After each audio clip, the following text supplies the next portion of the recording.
জিকিরের মাধ্যমে অন্তরে সর্বক্ষণ আল্লাহর স্মরণ রাখা একজন মুমিনের বৈশিষ্ট্য। জিকির মানে শুধু মুখে আল্লাহর নাম উচ্চারণ করা নয়, আল্লাহর যে কোনো ধরনের আনুগত্য ও ইবাদতও জিকির। রাসূল সাল্লাল্লাহু আলাইহি ওয়াসাল্লাম সাহাবীদের মহান আল্লাহর কাছে প্রিয় এমন জিকিরগুলো সম্পর্কে জানিয়েছেন। বিস্তারিত জানাচ্ছেন সৈয়দ নওশাদ। দোয়া, ইস্তেগফার, তিলাওয়াত ও দ্বীনি আলোচনাও আল্লাহর জিকিরের অন্তর্ভুক্ত। একসাথে আল্লাহর তসবিহ পাঠ করা বা আল্লাহর প্রশংসা করা, পবিত্রতা বর্ণনা, মহত্ব ও বড়ত্বের ঘোষণা মুখে উচ্চারণ করাও আল্লাহর জিকির এবং অত্যন্ত ফজিলতপূর্ণ আমল। কোরআনে আল্লাহ তাআলা বলেন, তোমরা আমাকে স্মরণ করো, আমি তোমাদেরকে স্মরণ করব, আর আমার শুকর আদায় করো, আমার সাথে কুফরি করো না।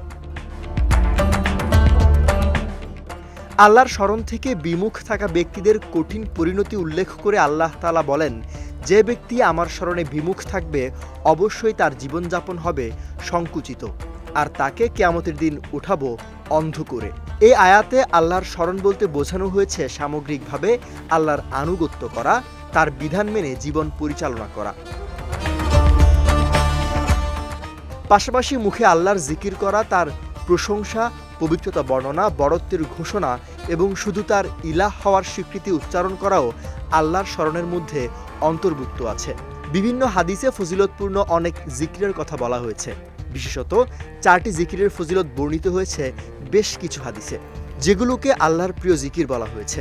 জিকিরগুলো হলো সুবহানাল্লাহ অর্থাৎ আল্লাহর পবিত্রতা বর্ণনা করছি, আলহামদুলিল্লাহ অর্থাৎ সমস্ত প্রশংসা আল্লাহর, লা ইলাহা ইল্লাল্লাহ অর্থাৎ আল্লাহ ছাড়া কোনো ইলাহ নেই, আল্লাহু আকবর অর্থাৎ আল্লাহ সর্বশক্তিমান।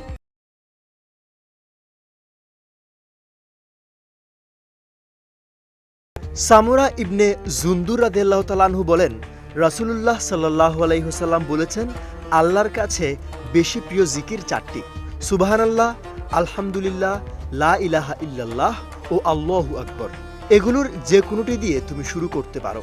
আরেকটি হাদিসে আল্লাহ রাসূল সাল্লাল্লাহু আলাইহি ওয়াসাল্লাম বলেছেন, সুবহানাল্লাহ, আলহামদুলিল্লাহ, লা ইলাহা ইল্লাল্লাহ, আল্লাহু আকবর পাঠ করা আমার কাছে ইহজগতের সব কিছুর চেয়ে বেশি প্রিয়। সৈয়দ নওশাদ, বিজয় টিভি, নিউজ ডেস্ক।